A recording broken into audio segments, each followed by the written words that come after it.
আরও অনেকগুলো আক্রমণের ঘটনা ঘটেছে, আহত করা হয়েছে, মারাত্মকভাবে কুপানো হয়েছে, বাড়িঘরে হামলা হয়েছে, সম্পত্তি জ্বালিয়ে দেওয়া হয়েছে, দোকানপাট লুটপাট করা হয়েছে। এগুলো একের পর এক ঘটনাগুলো ঘটে যাচ্ছে। আমরা আশা করেছিলাম যে ফেসিবাদের সময় যে ধরনের আচরণ হয়েছিল, নতুন এই বাংলাদেশে এই ধরনের কিছু ঘটবে না। তো আমরা দেখতে পাচ্ছি যে একের পর এক নির্বাচন পরবর্তী এই ধরনের ঘটনাগুলো ঘটছে, এবং এই ব্যাপারে যারা সর্বাধিক আসন পেয়েছেন তাদের পক্ষ থেকে এই ধরনের কোনো দৃশ্যমান কোনো উন্নতি আমরা দেখতে পাচ্ছি না। তাদের নেতাকর্মীদেরকে এই ব্যাপারে প্রয়োজনীয় সংবরণ করা বা তাদেরকে দায়িত্বশীল হওয়ার জন্য বা এই সমস্ত কাজ থেকে বিরত রাখার জন্য যে ধরনের পদক্ষেপ নেওয়া উচিত আমরা সেটা দেখতে পাচ্ছি না। আমাদের প্রত্যাশা যে নতুন এই বাংলাদেশে আমরা সহিংসতামুক্ত একটি বাংলাদেশ পাব, আমরা একটি সুন্দর বাংলাদেশ গড়ব যেখানে মত প্রকাশের স্বাধীনতা থাকবে, এখানে প্রতিদ্বন্দ্বিতা থাকবে, প্রতিযোগিতা থাকবে, কিন্তু এই সমস্ত বিষয় নিয়ে সহিংসতা হবে না, মারামারি হবে না, খুনাখুনি হবে না। আমরা এই প্রত্যাশা ব্যক্ত করতে চাই। প্রিয় সাংবাদিক বন্ধুগণ, যে 30টি আসনে আমরা ভোট গণনার জন্য আবেদন করেছি, সে বিষয়ে আমাদের সম্মানিত সহকারী সেক্রেটারি জেনারেল তিনি এগুলো আপনাদের সামনে পেশ করছেন।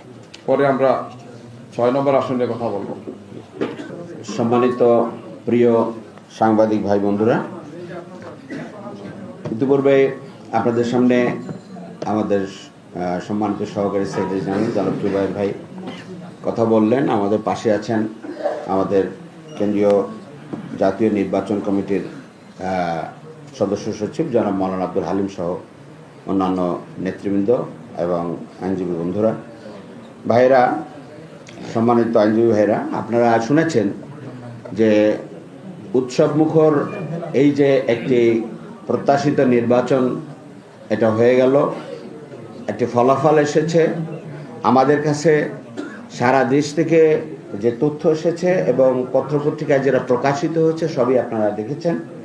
তো আমাদের বক্তব্য যে আরও সুনির্দিষ্টভাবে কোথায় কি হয়েছে তার ভিত্তিতে আমাদের আইনি পদক্ষেপ নেওয়ার যে প্রক্রিয়া আমরা অবলম্বন করেছি, সেক্ষেত্রে 30টি আসন যেখানে 5,000 থেকে 10,000 এই ভোটের ব্যবধানে সেখানে নানা রকম অনিয়ম হয়েছে এবং সমস্যা হয়েছে, সেগুলোর প্রাথমিক একটা তালিকা আমরা আপনাদের সামনে নিয়ে এসেছি এবং যেগুলো স্থানীয় রিটার্নিং অফিসার পর্যায়ে আমাদের পক্ষ থেকে তাৎক্ষণিকভাবে অভিযোগ দায়ের করা হয়েছে।